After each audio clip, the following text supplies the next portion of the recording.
Hello from Art Explorers. Today we're going to be learning about Faith Ringgold. When Faith Willie Jones was born in 1930 in Harlem, New York, women, especially African American women, were not encouraged to become artists.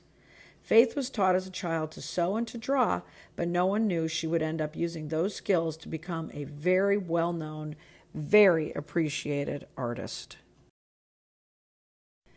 Faith's childhood was filled with many wonderful things, like the closeness of her family and friends. Her home in Harlem was a tenement building. A tenement building is a large apartment building with many, many apartments in it. She spent many hot summer nights on the roof of the building with her family and neighbors. They called the roof Tar Beach, and they told stories, played cards, had picnics, and tried to stay cool up there. Later in the lesson, you will see how Tar Beach influenced Faith's art. Faith's grandmothers were both quilters. Her mom was a fashion designer and garment worker, and her dad was a sanitation worker.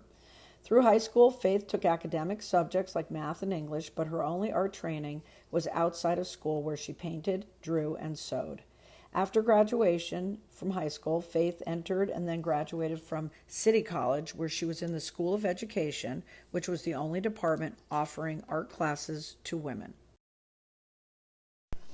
After graduation, Faith married, had 2 daughters, and she had her teaching license and fine arts degree.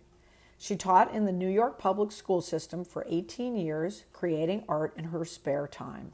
Faith experimented with African American subject matters and with mixing paints to get different African American skin colors. Faith started adding fabric and beads to her work. She made soft sculptures of her family and of heroes like Martin Luther King Jr. By 1973, she had given up teaching and became a full-time artist. She also challenged art galleries in New York to carry more work by African American women and men. In the 1980s, Faith started making art she called story quilts. This one is of a tenement building similar to the one that she grew up in. This story quilt is made of 3 different quilts, each representing a decade in the life of a little boy named AJ. The stories of his life are written above each window in the building, and at the bottom right window, AJ is now a young man. Here we are back at the tenement building, up on the roof, or Tar Beach, as the artist calls it. We see the adults are playing cards, and 2 children are on a mattress looking up at the stars. We also see a little girl who's flying over the bridge, looking to fulfill her dreams. The story is written at both the top and the bottom of the quilt.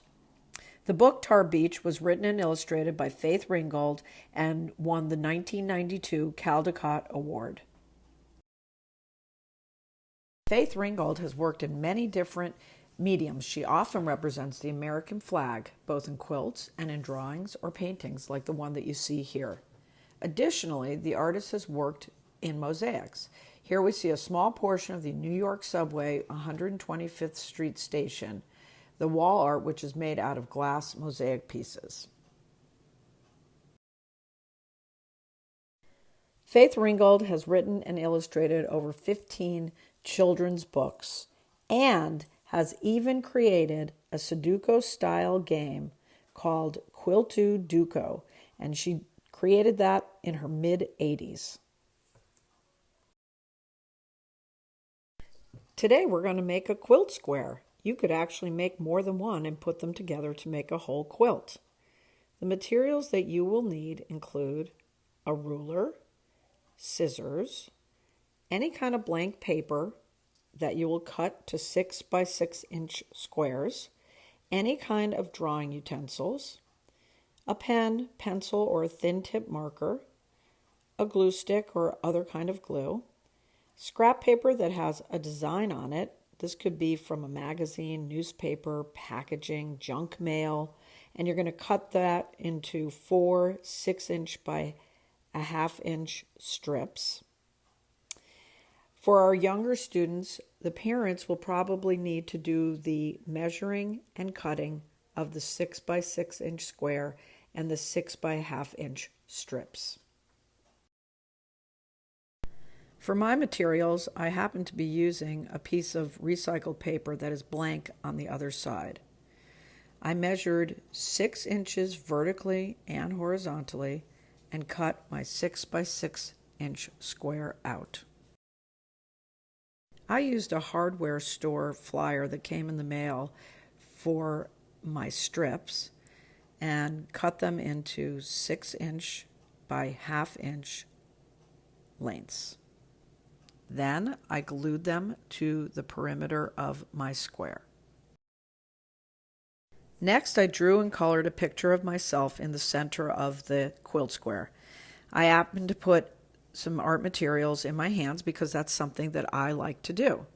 Then, with pencil, I wrote around the perimeter near the border that we created with the scrap paper, and I wrote a little story about myself, and it goes all the way around the square.